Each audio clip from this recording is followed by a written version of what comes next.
8 ஊரு எச்சில் ஊரும் லிஸ்ட் இருக்கு கையில.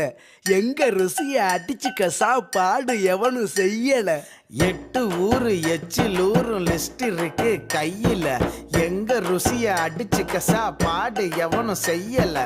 தஞ்சாவூர் தவள வடை, ஸ்ரீரங்க புலி சோறு கொண்டா, மதுரை பக்கம் கறி தோசை, ஜிகரு தண்டா நிகரு உண்டா, கும்பகோணம் டிகிரி காப்பி, காஞ்சிபுரம் இட்லி, நெல்லை அல்வா ஊட்டி வரிக்கு தில்லை கத்திரி சட்டினி, நாஞ்சில் நாட்டு மீன் கறி, சென்னை பட்டண வடகறி, மக்ரூனுக்கு தூத்துக்குடி, மணப்பாறை முறுக்குடி, கோயம்புத்தூர் தேங்காய் பண்ணு, கோயில்பட்டி பர்பி தின்னு, ஒவ்வொரு இடம் ஒவ்வொரு வாசம், மூக்கு வாயி மணக்கட்டும், ஒத்த நாளில் தொப்ப வந்து சட்ட பட்டன் வெடிக்கட்டும்.